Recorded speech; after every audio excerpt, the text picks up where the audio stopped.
America ने Iran पर हमला किया था क्योंकि ईरान न्यूक्लियर हथियार बना रहा है, लेकिन अभी तक अमेरिका ईरान के न्यूक्लियर प्रोग्राम को तबाह नहीं कर पाया।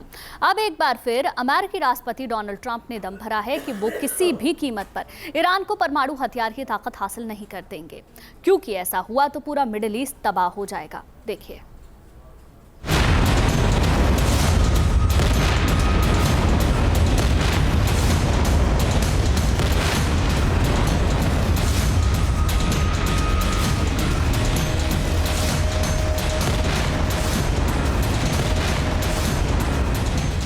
एटम बम,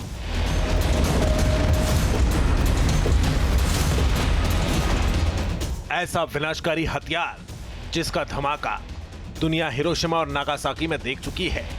यह ऐसा तबाही वेपन है जिसने इस वक्त पूरी दुनिया की धड़कन बढ़ा रखी है। यह ऐसा हथियार है जिसे ईरान अपने तरकश में शामिल करना चाहता है और अमेरिका, इजराइल किसी भी कीमत पर ईरान को न्यूक्लियर ताकत बनने से रोकना चाहते हैं।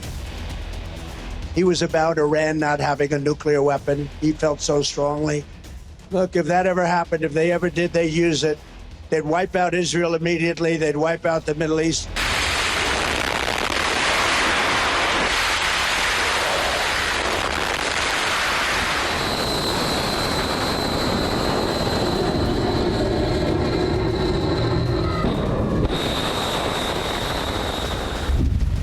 ईरान के खिलाफ अमेरिका के युद्ध छेड़ने की वजह भी तेहरान का न्यूक्लियर प्रोग्राम ही है, जिसे तबाह करने के लिए अमेरिका ने पहले 40 दिन तक धमाके किए, फिर सीज फायर तोड़कर लगातार 15 दिन तक तबाही बम गिराए, लेकिन अमेरिका अपने मकसद में पूरी तरह कामयाब नहीं हो पाया।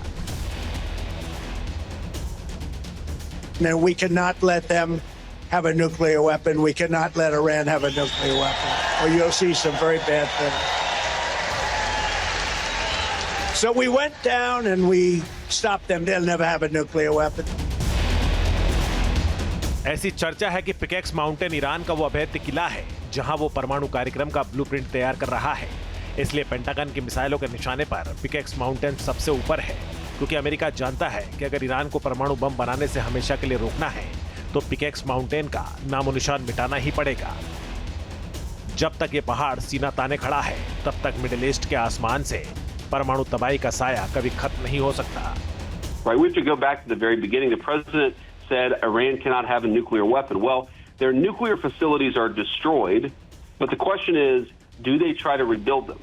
And so fundamentally what we're trying to do is create a changed reality on the ground where not just we can say with confidence their facilities have been destroyed, but we can also say with confidence they're never going to try to rebuild. And that's the phase that we're in now.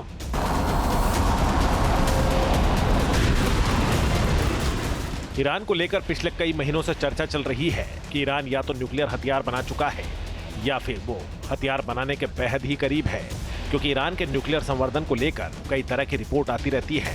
IAEA की मई 2025 की report के मुताबिक Iran के पास 60% शुद्धता का 408 kilogram processed uranium है। अगर ये शुद्धता 90% के करीब हो जाएगी तो ईरान न्यूक्लियर टेस्ट कर सकता है।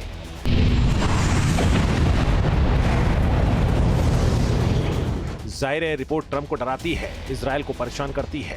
रिपोर्ट्स बताती है और ईरान जो दावा करता है उसके मुताबिक ईरान के पास फिलहाल कोई परमाणु बम नहीं है, लेकिन उसके पास इतना संवर्धित यूरेनियम जमा हो चुका है कि वो बहुत कम समय में 10 से 11 परमाणु बम बनाने की क्षमता रखता है।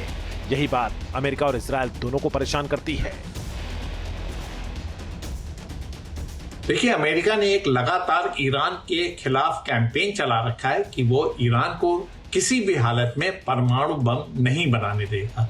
ईरान का जो न्यूक्लियर एनरिचमेंट का प्लान है उसको तहस नहस कर देगा। उसके तहत उसने एक बार जून में हमला किया और दूसरी बार उसने 28 फरवरी से लेके अभी तक लगातार हमले जारी रखे हैं। अगर ईरान परमाणु बम बना लेता है तो मिडिल ईस्ट में तबाही सुनिश्चित है, क्योंकि एक तरफ इजराइल के पास न्यूक्लियर वेपन है जो कि अनडिक्लेयर्ड है। अगर ईरान भी इसको पा लेता है तो यहाँ की स्थिति बहुत ही संवेदनशील हो जाएगी।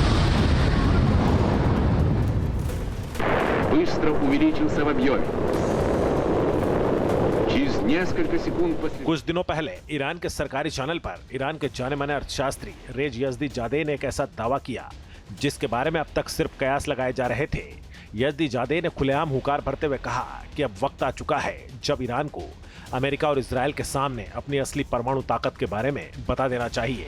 लेकिन चौंकाने वाली बात उनकी धमकी नहीं थी, बल्कि उनकी वो कैलकुलेशन थी जो उन्होंने दुनिया के सामने रखी। उनके मुताबिक ईरान के पास 408 किलोग्राम एनरिच्ड यूरेनियम है। इतने यूरेनियम से महज 10 परमाणु बम बनाए जा सकते हैं, लेकिन इतने ही यूरेनियम से 100 डर्टी बम मिसाइलें बनाई जा सकती है।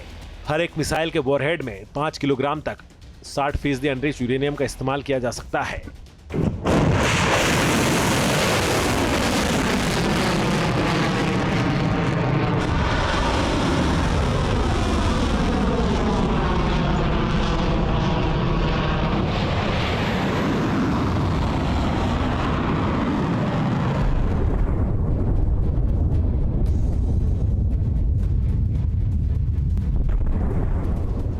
इससे पता चलता है कि ईरान किस तरह से युद्ध के अगले राउंड में ज्यादा विनाशकारी हथियारों के साथ उतरने की तैयारी कर रहा है।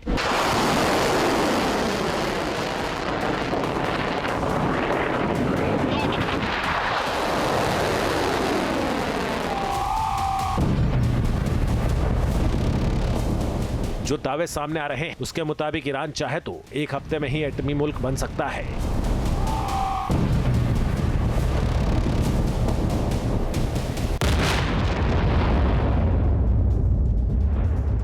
लेकिन अमेरिका ने ईरान के न्यूक्लियर मिशन को मिट्टी में मिलाने का प्लान भी रेडी कर लिया है।